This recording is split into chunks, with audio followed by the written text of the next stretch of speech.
Hi friends, ಇದು ಮಸ್ತ್ ಮಗ ಚಾನೆಲ್ನ ಇಂಟರ್ನ್ಯಾಷನಲ್ ಬುಲೆಟಿನ್ ಸುತ್ತು ಜಗತ್ತು. ನಾನು ಅಮರ್ ಪ್ರಸಾದ್. ಕತರ್ನಲ್ಲಿ ನಡೆದ ಗ್ಯಾಸ್ ದುರಂತದಲ್ಲಿ 12 ಭಾರತೀಯರು ಪ್ರಾಣ ಕಳ್ಕೊಂಡಿದ್ದಾರೆ. 12 ಭಾರತೀಯರು. ಕತರ್ನ ರಸ್ಲಫನ್ ಗ್ಯಾಸ್ ಪ್ಲಾಂಟ್ನಲ್ಲಿ ತಾಂತ್ರಿಕ ದೋಷದಿಂದ ಸ್ಫೋಟ ಆಯ್ತಲ್ವಾ. ತಾಂತ್ರಿಕ ದೋಷ ಅಂತ ಅವ್ರು ಹೇಳ್ಕೊಂಡ್ರು, ದಾಳಿ ಏನಲ್ಲ ಇದು ಅಂತ. ಅದರಲ್ಲಿ ಟೋಟಲ್ ಪ್ರಾಣ ಕಳ್ಕೊಂಡಿರೋದು 13 ಜನ, 66ಕ್ಕೂ ಅಧಿಕ ಜನ ಗಾಯಗೊಂಡಿದ್ರು. ಅದರಲ್ಲಿ ಮೃತಪಟ್ಟವರಲ್ಲಿ 13 ಜನರಲ್ಲಿ ಆಲ್ಮೋಸ್ಟ್ ಎಲ್ಲರೂ ಭಾರತೀಯರು, 12 ಜನ ಭಾರತೀಯರು. ಈಗ ದೋಹಾದಲ್ಲಿರೋ ಭಾರತದ ರಾಯಭಾರ ಕಚೇರಿ ಈ ಬಗ್ಗೆ ಶಾಕಿಂಗ್ ಮಾಹಿತಿಯನ್ನು ಕೊಟ್ಟಿದೆ. ಕಳೆದ ಮಾರ್ಚ್ ತಿಂಗಳಲ್ಲಿ ಇರಾನ್ ನಡೆಸಿದ ಮಿಸೈಲ್ ದಾಳಿಯಿಂದಾಗಿ ಪ್ಲಾಂಟ್ನಲ್ಲಿ ಕೆಲಸ ನಿಂತಿತ್ತು. ಈಗ ಮತ್ತೆ ಕೆಲಸ ಶುರು ಮಾಡೋ ಟೈಮ್ನಲ್ಲಿ ಸ್ಫೋಟ ಉಂಟಾಗಿದೆ. ಇನ್ನು ಮಿಡಲ್ ಈಸ್ಟ್ನಲ್ಲಿ ಹೊಡೆದಾಟ ಶುರುವಾದಲ್ಲಿಂದ ಹೊಡೆದಾಟದಲ್ಲಿ ನಮ್ದೇನು ಪಾಲೇ ಇಲ್ಲ ಅಂದ್ರೂ ಕೂಡ ಇಷ್ಟು ದೊಡ್ಡ ಮಟ್ಟದಲ್ಲಿ ತನ್ನ ಪ್ರಜೆಗಳನ್ನ ಭಾರತ ಕಳ್ಕೊಳ್ತಾನೆ ಇದೆ. ಅಮೆರಿಕ ಸೇನೆ ಭಾರತೀಯರಿದ್ದ ಹಡಗಿನ ಮೇಲೆ ಮಾಡಿದ ದಾಳಿಯಲ್ಲಿ 3 ಜನ ನಾವಿಕರು ಪ್ರಾಣ ಬಿಟ್ಟರು. ಇದಕ್ಕೂ ಮುಂಚೆ ಆರಂಭದಲ್ಲಿ ಸೌದಿ ಅರೇಬಿಯಾ, ಒಮಾನ್, ಯುಎಇ ಮತ್ತು ಇರಾಕ್ನಲ್ಲಿ ನಡೆದ ಮಿಸೈಲ್, ಡ್ರೋನ್ ಮತ್ತು ಫೈರಿಂಗ್ನಲ್ಲಿ 8 ಭಾರತೀಯರು ಪ್ರಾಣ ಕಳ್ಕೊಂಡಿದ್ದಾರೆ. ಒಂಥರ ಹೈಯೆಸ್ಟ್ ಡ್ಯಾಮೇಜ್ ತಿಂತಾ ಇರೋ ನಾನ್ ಕಾಂಬ್ಯಾಟೆಂಟ್ ಕಂಟ್ರಿ ಇದು ಭಾರತ. ಗಲ್ಫ್ ಕದನದಲ್ಲಿ ಹೊಡೆದಾಡ್ತಿಲ್ಲ ನಾವು, ಆದ್ರೂ ಪೆಟ್ ನಮಗೆ ಬೀಳ್ತಾ ಇದೆ. ಸ್ನೇಹಿತರೆ, ಗಲ್ಫ್ನಲ್ಲಿ ಸುಮಾರು 1 ಕೋಟಿಗೂ ಅಧಿಕ ಭಾರತೀಯರು ವಾಸ ಇದ್ದಾರೆ. ಅಲ್ಲಿನ ಜನರ ಭದ್ರತೆ, ಉದ್ಯೋಗಕ್ಕೋಸ್ಕರ ಹೋಗಿರೋರು, ಫ್ಯಾಮಿಲಿ ನೋಡ್ಕೊಳ್ತಿರ್ತಾರೆ, ಅಲ್ಲಿ ದುಡಿದು ಬಿಟ್ಟು ಕಳಿಸ್ತಾ ಇರ್ತಾರೆ. ದೇಶಕ್ಕೆ ಫಾರಿನ್ ರಿಮಿಟೆನ್ಸ್ ಕೂಡ ಕಳಿಸ್ತಾ ಇರ್ತಾರೆ ದುಡಿದು ಬಿಟ್ಟು. ಅವರ ಸೇಫ್ಟಿಗೆ ಭಾರತ ಆಸ್ ಎ ನೇಷನ್, ಸರ್ಕಾರ ಇನ್ನಷ್ಟು ಗಂಭೀರ ಪ್ರಯತ್ನಗಳನ್ನು ಮಾಡಬೇಕು. ಓಕೆ, ಇದು ದುರ್ಘಟನೆ ಅಂತ ಹೇಳ್ತಿದ್ದಾರೆ, ನೋಡೋಣ. ಆದರೂ ಕೂಡ ದುರ್ಘಟನೆ ಹೊರತುಪಡಿಸಿ ಕೂಡ ನಿರಂತರವಾಗಿ ಡ್ಯಾಮೇಜ್ ಆಗ್ತಾನೆ ಇದೆಯಲ್ವಾ. ಏನು ಶಾಂತಿ ಮಾತುಕತೆ ಬೆನ್ನಲ್ಲೇ ಅಮೆರಿಕ ಇರಾನ್ನ ತೈಲ ರಫ್ತಿನ ಮೇಲಿದ್ದ ನಿರ್ಬಂಧಗಳನ್ನ ತಾತ್ಕಾಲಿಕವಾಗಿ ಸಡಿಲಿಸಿದೆ. ಆಗಸ್ಟ್ 21ರವರೆಗೆ ಕಚ್ಚಾ ತೈಲ, ಪೆಟ್ರೋಕೆಮಿಕಲ್ಸ್ ರಫ್ತಿಗೆ ಅವಕಾಶ ಕೊಟ್ಟಿದೆ. 1990ರ ನಂತರ ಇದೇ ಮೊದಲ ಬಾರಿಗೆ ಅಮೆರಿಕ ಇರಾನ್ಗೆ ಈ ತರ ರಿಲೀಫ್ ಕೊಟ್ಟಿದೆ. ಸದ್ಯ ಅಮೆರಿಕದ ಈ ನಿರ್ಧಾರದಿಂದ ಭಾರತವೇ ದೊಡ್ಡ ವಿನ್ನರ್ ಅಂತ ಹೇಳಲಾಗ್ತಿದೆ. ತನ್ನ ಅಗತ್ಯದ 85% ತೈಲವನ್ನ ಇಂಪೋರ್ಟ್ ಮಾಡಿಕೊಳ್ಳೋ ಭಾರತಕ್ಕೆ ಈ ನಿರ್ಧಾರದಿಂದ ದೊಡ್ಡ ಅನುಕೂಲ ಆಗ್ಬೋದು. ಭಾರತಕ್ಕೆ ಡೈರೆಕ್ಟ್ ಲಾಭ ಆಗಿಲ್ಲ ಅಂದ್ರೂ ಇಂಡೈರೆಕ್ಟ್ ಆಗಿ ಲಾಭ ಆಗುತ್ತೆ. ಗ್ಲೋಬಲ್ ಮಾರ್ಕೆಟ್ನಲ್ಲಿ ಆಯಿಲ್ ಶಾಕ್, ಪ್ರೈಸ್ ಶಾಕ್ ಸ್ವಲ್ಪ ಅಬ್ಸಾರ್ಬ್ ಆಗುತ್ತೆ. ಇರಾನ್ ತೈಲ ಕೂಡ ಚೆಲ್ಲಿದ್ರೆ ಮಾರ್ಕೆಟ್ಗೆ. ಸದ್ಯ ಭಾರತ ರಷ್ಯಾದಿಂದ 40% ಕ್ರೂಡ್ ಆಯಿಲ್ ಖರೀದಿ ಮಾಡ್ತಿದೆ. ಈಗ ಇರಾನ್ದು ಕೂಡ ಇನ್ನೊಂದು ಆಪ್ಷನ್ ಭಾರತಕ್ಕೆ ಓಪನ್ ಆಗುತ್ತೆ ಹತ್ತಿರದಲ್ಲೇ. 2018ರ ಅಮೆರಿಕ ನಿರ್ಬಂಧಕ್ಕೂ ಮುನ್ನ ಇರಾನ್ ಭಾರತಕ್ಕೆ ಟಾಪ್ ತೈಲ ಪೂರೈಕೆದಾರ ಕಂಟ್ರಿ ಆಗಿತ್ತು. ಕಡಿಮೆ ಬೆಲೆ, ಸುಲಭ ಸಾಲದ ಸೌಲಭ್ಯ ಮತ್ತು ಇರಾನ್ ಹತ್ತಿರವೇ ಇರೋದ್ರಿಂದ ಭಾರತೀಯ ಕಂಪನಿಗಳಿಗೆ ಇರಾನ್ ನೆಚ್ಚಿನ ತೈಲ ಮಿತ್ರನಾಗಿತ್ತು. ಈಗ ಮತ್ತೆ ಇರಾನ್ಗೆ ತೈಲ ಮಾರಕ ಅವಕಾಶ ಸಿಕ್ಕಿದೆ. ಹಾಗಂತ ಇಮ್ಮಿಡಿಯೇಟ್ಲಿ ಈ 60 ದಿನಗಳ ಗಡುವು ಮಾತ್ರ ಓಪನ್ ಆಗಿರೋದ್ರಿಂದ, ವಿಂಡೋ ಓಪನ್ ಆಗಿರೋದ್ರಿಂದ ತಕ್ಷಣ ಇರಾನಿಂದ ನೇರ ಖರೀದಿ ಒಪ್ಪಂದ ಎಲ್ಲ ಮಾಡ್ಕೊಳ್ಳೋದು, ಅದನ್ನು ಜಾರಿಗೊಳಿಸೋದು ಸ್ವಲ್ಪ ಕಷ್ಟ ಆಗುತ್ತೆ. ಯಾಕಂದ್ರೆ ಹಡಗು ಬುಕ್ಕಿಂಗ್, ಇನ್ಶೂರೆನ್ಸ್ ಸಮಸ್ಯೆ ಅವೆಲ್ಲ ಪಟ್ ಅಂತ ಹೇಳಿ ಆನ್ಲೈನ್ನಲ್ಲಿ ಕಾಮರ್ಸ್ ಅಲ್ಲಿ ಐಟಮ್ ಆರ್ಡರ್ ಮಾಡಿದಷ್ಟು ಸುಲಭ ಇರೋದಿಲ್ಲ, ಸ್ವಲ್ಪ ಪ್ರೋಸೆಸ್ ಇರುತ್ತೆ. ಹಾಗೆ ಬೇರೆ ಗಲ್ಫ್ ದೇಶದೊಂದಿಗೆ ತೈಲ ಖರೀದಿ ಮಾಡಿದ ಸ್ಪೀಡ್ ನಲ್ಲಿ ಇರಾನಿಂದ ಖರೀದಿ ಮಾಡೋದು ಕೂಡ ಕಷ್ಟ. ಆದ್ರೆ ಮುಖ್ಯವಾಗಿ ಚೈನಾ ಜಾಸ್ತಿ ಖರೀದಿ ಮಾಡ್ತಾ ಇತ್ತು ಇರಾನ್ನಿಂದ ಇಲ್ಲಿವರೆಗೂ ಕೂಡ. ಈಗ ಚೈನಾದ ಬೇಡಿಕೆಯನ್ನ ಒಂದಷ್ಟು ಇರಾನ್ ಫುಲ್ಫಿಲ್ ಮಾಡ್ತು ಅಂತ ಹೇಳಿದ್ರೆ, ಬೇರೆ ಕಡೆ ಚೈನಾ ಬಾಕೆಟ್ ಇಟ್ಕೊಂಡು ಡ್ರಮ್ ಇಟ್ಕೊಂಡು ಬರೋದು ಕಮ್ಮಿ ಆಗುತ್ತಲ್ವಾ, ಬೇಕು ತೈಲ ಅಂತ ಹೇಳಿ. ಆಗ ಆ ತೈಲ ಉಳಿದ ಕಡೆ ಪಾಲ್ ನಮಗೆ ಸ್ವಲ್ಪ ಜಾಸ್ತಿ ಸಿಗ್ಬೋದು, ಅಥವಾ ಓವರ್ ಆಲ್ ಗ್ಲೋಬಲ್ ಲೆವೆಲ್ನಲ್ಲಿ ಆಯಿಲ್ ಪ್ರೈಸ್ ಡೌನ್ ಆಗಿ ಭಾರತಕ್ಕೆ ಹೆಲ್ಪ್ ಆಗ್ಬೋದು. ಅಥವಾ ಹಾರ್ಮುಜ್ ಜಲಸಂಧಿಯಲ್ಲಿ ಮತ್ತೆ ವಾಣಿಜ್ಯ ಹಡಗುಗಳ ಸಂಚಾರ ಶುರುವಾಗಿದೆ. ಗಲ್ಫ್ ಭಾಗದಲ್ಲಿ ಸಿಕ್ಕಾಕೊಂಡಿದ್ದ ಭಾರತದ ರಸಗೊಬ್ಬರದ ಹಡಗುಗಳು ಕೂಡ ಅಲ್ಲಿಂದ ಪಾಸ್ ಆಗಿವೆ. ಒಟ್ಟು 4 ಕಾರ್ಗೋ ಹಡಗುಗಳಲ್ಲಿ ಯೂರಿಯಾ, DAP ಮತ್ತು ಸಲ್ಫರ್ ಬರ್ತಾ ಇದ್ದಾವೆ. ಇವು ಭಾರತದ ಆಂಧ್ರದ ಕೃಷ್ಣಪಟ್ಟಣಂ, ಕಾಕಿನಾಡ, ಒಡಿಶಾದ ಪಾರದೀಪ್ ಮತ್ತು ಗುಜರಾತ್ನ ಮುಂದ್ರಾ ಪೋರ್ಟ್ಗಳ ಕಡೆಗೆ ಬರ್ತಾ ಇದ್ದಾವೆ. ಸರ್ಕಾರನೇ ಮಾಹಿತಿ ಕೊಟ್ಟಿದೆ. ಮುಂಗಾರು ಬೆಳೆಗಳಿಗೆ ಕೊರತೆ ಆಗಬಾರದು ಅಂತ ಭಾರತ ಈಗ ಆಲ್ರೆಡಿ 5 ಮಿಲಿಯನ್ ಟನ್ ಗೊಬ್ಬರವನ್ನ ಇಂಪೋರ್ಟ್ ಮಾಡಿಕೊಂಡಿದೆ. ಸದ್ಯ ದೇಶದಲ್ಲಿ ಒಟ್ಟು 19.60 ಮಿಲಿಯನ್ ಟನ್ ರಸಗೊಬ್ಬರ ಸ್ಟಾಕ್ ಇದೆ ಅಂತ ಸರ್ಕಾರ ಮಾಹಿತಿ ಕೊಟ್ಟಿದೆ. ಕತರ್ಗೆ ಸೇರಿದ 4 LNG ಹಡಗುಗಳು ಹಾಗೂ ಭಾರಿ ಪ್ರಮಾಣದ ಕಚ್ಚಾ ತೈಲ ಹೊತ್ತಿರೋ 12 ಸೂಪರ್ ಟ್ಯಾಂಕರ್ಗಳು ಈ ಜಲಸಂಧಿ ಮೂಲಕ ಪಾಸ್ ಆಗಿವೆ. ಇನ್ನು ದಿಲ್ಲಿಯಲ್ಲಿ ಬ್ರಿಕ್ಸ್ ರಾಷ್ಟ್ರಗಳ ರಾಷ್ಟ್ರೀಯ ಭದ್ರತಾ ಸಲಹೆಗಾರರ ಮೀಟಿಂಗ್ ಶುರುವಾಗಿದೆ. ಇದಕ್ಕೂ ಮುನ್ನ ಭಾರತದ ರಾಷ್ಟ್ರೀಯ ಭದ್ರತಾ ಸಲಹೆಗಾರ ಅಜಿತ್ ದೋವಾಲ್ ಚೀನಾದ ವಿದೇಶಾಂಗ ಸಚಿವ ವಾಂಗ್ ಯಿ ಅವರನ್ನ ಭೇಟಿಯಾಗಿ ಮಾತುಕತೆ ನಡೆಸಿದ್ದಾರೆ. 2 ದೇಶಗಳ ದ್ವಿಪಕ್ಷೀಯ ಸಂಬಂಧದಲ್ಲಿ ಇತ್ತೀಚೆಗೆ ಆಗಿರೋ ಬೆಳವಣಿಗೆಗಳ ಬಗ್ಗೆ ಈ ಮೀಟಿಂಗ್ ನಲ್ಲಿ ಚರ್ಚಿಸಲಾಗಿದೆ. ಸ್ಥಿರ ಹಾಗೂ ರಚನಾತ್ಮಕ ಸಂಬಂಧದಿಂದ ಮಾತ್ರ 2 ದೇಶಗಳ ನಡುವೆ ವಿಶ್ವಾಸ ಮೂಡುತ್ತೆ ಅಂತ ದೋವಲ್ ಈ ವೇಳೆ ಹೇಳಿದ್ದಾರೆ. ಇನ್ನು ಸಮುದ್ರದಲ್ಲಿ ಚೈನಾ ಕಾಟ ಹೆಚ್ಚಾಗ್ತಿರೋ ಟೈಮ್ನಲ್ಲಿ ಫಿಲಿಪೈನ್ಸ್ಗೆ ಅಮೆರಿಕ 4 ಸೋಲಾರ್ ಪವರ್ಡ್ ಸಿ ಡ್ರೋನ್ಗಳನ್ನು ಗಿಫ್ಟ್ ಕೊಟ್ಟಿದೆ. ಓಷನ್ ಏರೋ ಟ್ರೈಟನ್ ಹೆಸರಿನ ಈ 4 ಕಣ್ಗಾವಲು ಡ್ರೋನ್ಗಳು ಕಂಪ್ಲೀಟ್ ಆಗಿ ಸೋಲಾರ್ ಪವರ್ನಿಂದ ಓಡ್ತವೆ. ಯಾವುದೇ ಸಿಬ್ಬಂದಿ ಇಲ್ಲದೆ ನಿರಂತರ 30 ದಿನ ಕೆಲಸ ಮಾಡ್ತವೆ. ಗುಪ್ತಚರ ಮಾಹಿತಿ ಮತ್ತು ಶತ್ರು ಸಬ್ಮರೀನ್ಗಳು ಅವುಗಳನ್ನು ಪತ್ತೆ ಹಚ್ಚಿ ಟ್ರ್ಯಾಕ್ ಮಾಡೋಕೆ ಹೆಲ್ಪ್ ಮಾಡುತ್ತೆ. ಇದರ ಜೊತೆಗೆ ಅಕ್ರಮ ಮೀನುಗಾರಿಕೆ ಮತ್ತು ಕಡಲ್ಗಳ್ಳರನ್ನ ತಡೆದು ಬಾರ್ಡರ್ಸ್ ಮತ್ತು ಎಕ್ಸ್ಕ್ಲೂಸಿವ್ ಎಕನಾಮಿಕ್ ಝೋನ್ಗಳನ್ನು ಕಾಪಾಡೋಕ್ಕೂ ಇನ್ಪುಟ್ಸ್ ಕೊಡುತ್ತೆ. ಸುಮಾರು $13 ಮಿಲಿಯನ್ ಮೌಲ್ಯದ ಈ ಡ್ರೋನ್ಗಳು ಫಿಲಿಪೈನ್ಸ್ನ ಕಡಲ ಭದ್ರತೆಯನ್ನ ಇನ್ನಷ್ಟು ಸ್ಟ್ರಾಂಗ್ ಮಾಡುತ್ತೆ ಅಂತ ಹೇಳಿ ಅಮೆರಿಕ ಹೇಳಿದೆ. ಏನೋ ಸ್ನೇಹಿತರೆ, ನಿಮಗೆ ಕಾಶಿ, ಅಯೋಧ್ಯೆಯ ಹೊಸ ರಾಮ ಮಂದಿರ, ತ್ರಿವೇಣಿ ಸಂಗಮ, ಗಯಾ ಮತ್ತು ಬೋಧ್ ಗಯಾಗೆ ಹೋಗುವ ಆಸಕ್ತಿ ಇದ್ರೆ ಎಲ್ಲವನ್ನ ಒಳಗೊಂಡಿರೋ ಪ್ಯಾಕೇಜ್ ಇಲ್ಲಿದೆ. ಆಸಕ್ತರು ಕಾಲ್ ಮಾಡಿ ಬುಕ್ ಮಾಡಿಕೊಂಡು ಹೋಗಿ ಬರ್ಬೋದು. ಕನ್ನಡ ಟೂರ್ ಮ್ಯಾನೇಜರ್ ನಿಮ್ಮನ್ನು ಕರ್ಕೊಂಡು ಹೋಗಿ ವಾಪಸ್ ಕರ್ಕೊಂಬಂದು ತಲುಪಿಸ್ತಾರೆ. ಹಿರಿಯ ನಾಗರಿಕರಿದ್ರೆ ಸ್ಪೆಷಲ್ ಕೇರ್ನೊಂದಿಗೆ ನೋಡ್ಕೊಳ್ತಾರೆ. ಇನ್ನು ಶಾಂತಿ ಮಾತುಕತೆಯ ಮಧ್ಯಸ್ಥಿಕೆ ವಹಿಸಿದ ಕತರ್ ಹಾಗೂ ಪಾಕ್ ವಿರುದ್ಧ ಅಮೆರಿಕದ ರಿಪಬ್ಲಿಕನ್ ಸೆನೆಟರ್ಗಳು ವಾಗ್ದಾಳಿ ಮಾಡಿದ್ದಾರೆ. ಈ ಎರಡೂ ದೇಶ, ಪಾಕ್ ಮತ್ತು ಕತರ್ಗೆ, ಉಗ್ರರಿಗೆ ಆಶ್ರಯ ಕೊಟ್ಟಿರೋ ದೊಡ್ಡ ಹಿಸ್ಟ್ರಿ ಇದೆ. ಇವರು ಇರಾನ್ನ ಭಯೋತ್ಪಾದನೆಗೆ ಸಪೋರ್ಟ್ ಮಾಡ್ತಾರೆ ಹೊರತು ಶಾಂತಿ ಕಾಪಾಡೋ ಮನುಷ್ಯರಲ್ಲ ಇವರು. ಹೀಗಾಗಿ ಇವ್ರನ್ನ ಈ ಡೀಲ್ನ ಮಧ್ಯವರ್ತಿಗಳಾಗಿ ಒಪ್ಕೊಳ್ಳೋಕೆ ಆಗಲ್ಲ ನಮಗೆ ಅಂತ ಹೇಳಿ ಸೆನೆಟರ್ ಶೀಹಿ ಆಕ್ರೋಶ ವ್ಯಕ್ತಪಡಿಸಿದ್ದಾರೆ. ಇದೇ ವೇಳೆ ಈ ಮಾತುಕತೆಯಲ್ಲಿ ಪಾಕ್, ಕತರ್ ಬದಲು ಇಸ್ರೇಲ್, ಸೌದಿ, UAE ಇರಬೇಕಾಗಿತ್ತು ಅಂತ ಕೆಲ ಸೆನೆಟರ್ಗಳು ಹೇಳಿದ್ದಾರೆ. ಇನ್ನು ಸ್ವಿಟ್ಜರ್ಲೆಂಡ್ ನಲ್ಲಿ ನಡೆದ ಅಮೆರಿಕ ಇರಾನ್ ಶಾಂತಿ ಮಾತುಕತೆ ಬೆನ್ನಲ್ಲೇ ಹೊಸ ವಿವಾದ ಶುರುವಾಗಿದೆ. ತನ್ನ ಅಣು ಸ್ಥಾವರಗಳ ತಪಾಸಣೆಗೆ ಇರಾನ್ ಒಪ್ಕೊಂಡಿದೆ ಅಂತ ಅಮೆರಿಕದ ಉಪಾಧ್ಯಕ್ಷ JD ವ್ಯಾನ್ಸ್ ಹೇಳಿದ್ರು. ವಿಶ್ವಸಂಸ್ಥೆಯ ಅಣು ನಿರೀಕ್ಷಕರಿಗೆ ಇರಾನ್ ತನ್ನ ದೇಶದ ಒಳಗೆ ಬರೋಕೆ ಪರ್ಮಿಷನ್ ಕೊಟ್ಟಿದೆ. ಇದು ಅಮೆರಿಕಗೆ ಸಿಕ್ಕ ದೊಡ್ಡ ಸಕ್ಸಸ್ ಅಂತ ವ್ಯಾನ್ಸ್ ಹೇಳಿದ್ರು. ಇದಾದ ಬೆನ್ನಲ್ಲೇ ಅಧ್ಯಕ್ಷ ಟ್ರಂಪ್ ಕೂಡ JD ವ್ಯಾನ್ಸ್ ಮಾತಿಗೆ ಧ್ವನಿಗೂಡಿಸಿದ್ರು. ಇರಾನ್ನ ಪರಮಾಣು ಪ್ರಾಮಾಣಿಕತೆ ಚೆಕ್ ಮಾಡೋಕೆ ಈ ಅಣ್ವಸ್ತ್ರ ತಪಾಸಣೆ ಬಹಳ ಮುಖ್ಯ ಅಂತ ಹೇಳಿದ್ರು. ಆದ್ರೆ ಅಮೆರಿಕನ್ ನಾಯಕರ ಈ ಎಲ್ಲ ಹೇಳಿಕೆಗಳನ್ನ ಇರಾನ್ ತಳ್ಳಿ ಹಾಕಿದೆ. ಅಣು ನಿರೀಕ್ಷಕರನ್ನ ಒಳಗೆ ಬಿಡೋ ಬಗ್ಗೆ ನಾವು ಯಾವ ಹೊಸ ಒಪ್ಪಂದವನ್ನು ಮಾಡ್ಕೊಂಡಿಲ್ಲ ಅಂತ ಇರಾನ್ ಸ್ಪಷ್ಟಪಡಿಸಿದೆ. ನಾವು ಯಾವುದೇ ತಪಾಸಣೆಗೆ ಒಪ್ಪಿಗೆ ಕೊಟ್ಟಿಲ್ಲ ಅಂತ ಇರಾನ್ ಫಾರಿನ್ ಮಿನಿಸ್ಟ್ರಿ ಹೇಳಿದೆ. ಇತ್ತ ಇರಾನ್ಗೆ ಅಮೆರಿಕ ಅಧ್ಯಕ್ಷ ಟ್ರಂಪ್ ಮತ್ತೆ ಧಮಕಿ ಹಾಕಿದ್ದಾರೆ. ಇರಾನ್ ಸರಿಯಾಗಿ ನಡ್ಕೊಂಡಿಲ್ಲ ಅಂದ್ರೆ ಪಾಠ ಕಲಿಸ್ತೀವಿ ಅಂತ ಹೇಳಿದ್ದಾರೆ. ನಾವು ರಿಲೀಸ್ ಮಾಡಿದ ಹಣವನ್ನ ಇರಾನ್ ಅಮೆರಿಕದಿಂದ ಆಹಾರ ಖರೀದಿ ಮಾಡಕ್ಕೆ ಮಾತ್ರ ಬಳಸಬೇಕು, ಹುಷಾರ್ ಅಂತ ಹೇಳಿದ್ದಾರೆ. ಇರಾನ್ನಲ್ಲಿ 91 ಮಿಲಿಯನ್ 9 ಕೋಟಿ ಆಸುಪಾಸು ಜನರಿದ್ದಾರೆ. ಆದ್ರೆ ಅವರಿಗೆ ಊಟ ಹಾಕೋಕೆ ಇರಾನ್ಗೆ ಆಗ್ತಾ ಇಲ್ಲ. ಹೀಗಾಗಿ ಬಿಡುಗಡೆ ಮಾಡಿದ ಹಣ ನೇರವಾಗಿ ನಮ್ಮ ರೈತರಿಗೆ ತಲುಪುತ್ತೆ. ದುಡ್ಡು ಇಲ್ಲಿಗೆ ಬರುತ್ತೆ ವಾಪಸ್. ಇಲ್ಲಿಂದ ರೈತರು ಬೆಳೆದಿರೋ ವಸ್ತು ಇರಾನ್ ಜನಕ್ಕೆ ಹೊಟ್ಟೆ ತುಂಬಕ್ಕೆ ಹೋಗುತ್ತೆ ಅನ್ನೋ ಹೇಳಿಕೆ ಕೊಟ್ಟಿದ್ದಾರೆ.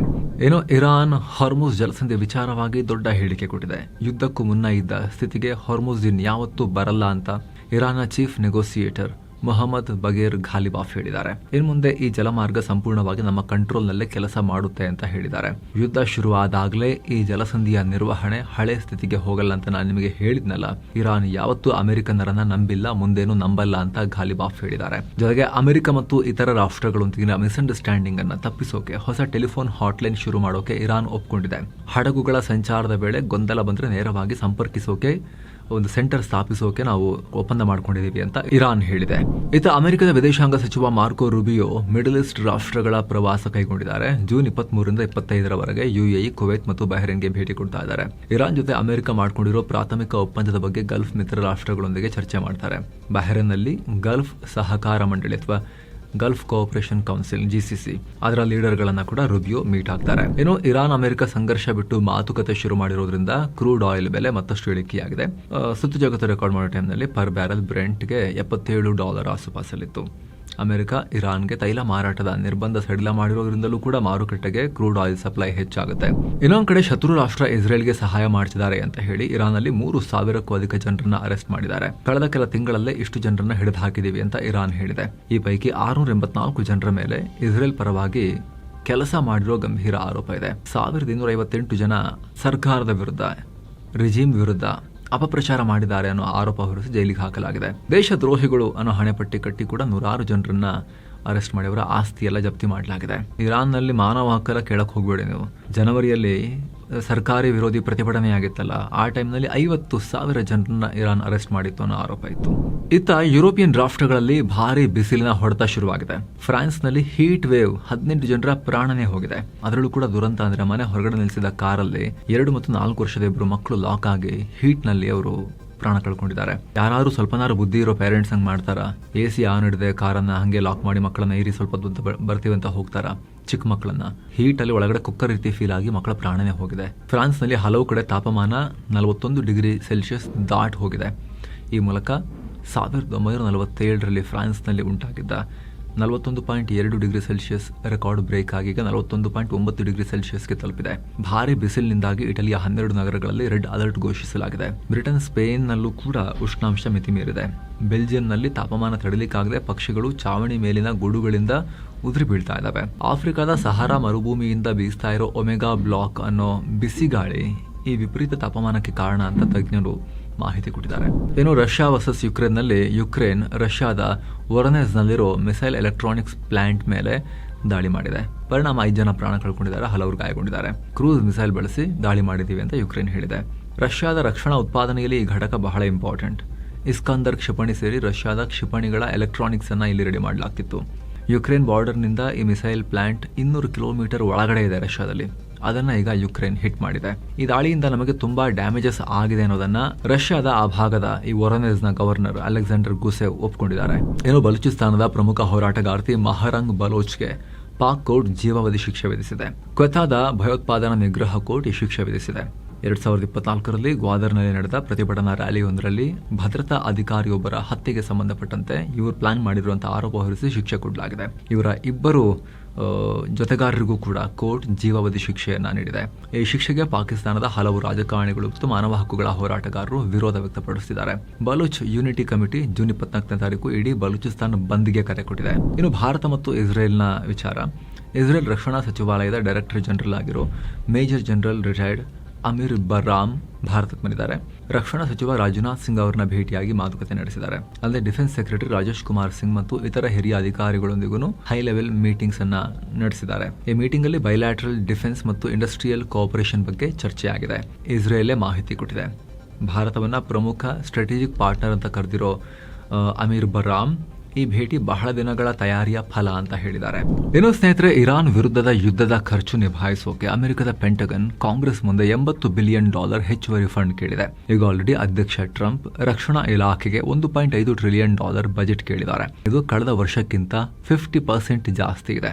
ಇದರ ಜೊತೆಗೆ ಈಗ ಯುದ್ಧದ ಖರ್ಚಿಗಾಗಿ ಈ ಎಕ್ಸ್ಟ್ರಾ ಹಣ ಕೊಡಿ ಅಂತ ಡಿಮಾಂಡ್ ಮಾಡಲಾಗಿದೆ. ಅಮೆರಿಕದ ರಕ್ಷಣಾ ಕಾರ್ಯದರ್ಶಿ ಪೀಟ್ ಹೆಕ್ಸೆತ್ ಈ ಬಗ್ಗೆ ಸೆನೆಟರ್ಗಳೊಂದಿಗೆ ಚರ್ಚೆ ಕೂಡ ಮಾಡಿದ್ದಾರೆ. ಆದ್ರೆ ಅಮೆರಿಕದಲ್ಲಿ ಈಗ ಆಲ್ರೆಡಿ ಜೀವನ ವೆಚ್ಚ, ಕಾಸ್ಟ್ ಆಫ್ ಲಿವಿಂಗ್ ಜಾಸ್ತಿ ಆಗಿರೋದ್ರಿಂದ ಜನ ರೊಚ್ಚಿಗೆದ್ದಿದ್ದಾರೆ. ಹೀಗಾಗಿ ಈ ಭಾರಿ ಮೊತ್ತದ ಫಂಡ್ ರಿಲೀಸ್ ಮಾಡೋಕೆ ಅಮೆರಿಕದ ಸಂಸದರು ಹಿಂದೇಟು ಹಾಕ್ತಿದ್ದಾರೆ.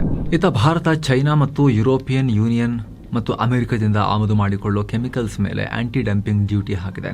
Extra tax. ರಬ್ಬರ್ ಮತ್ತು ಟೈರ್ ಉದ್ಯಮದಲ್ಲಿ ಬಳಸೋ ಸಲ್ಫನಮೈಡ್ಸ್ ಆಕ್ಸಿಲರೇಟರ್ಸ್ ರಾಸಾಯನಿಕಕ್ಕೆ ಮುಂದಿನ 5 ವರ್ಷಗಳ ಕಾಲ ಸುಂಕ ಹಾಕಲಾಗಿದೆ. ಈ ಹೊಸ ಸುಂಕ ಪ್ರತಿ ಟನ್ಗೆ $75 ನಿಂದ $1,748 ವರೆಗೂ ಇರುತ್ತೆ. ಈ ರಾಸಾಯನಿಕವನ್ನ ಈ ದೇಶಗಳು ಮಾರುಕಟ್ಟೆ ಬೆಲೆಗಿಂತ ಅಗ್ಗವಾಗಿ ಡಂಪ್ ಮಾಡ್ತಿದ್ವು.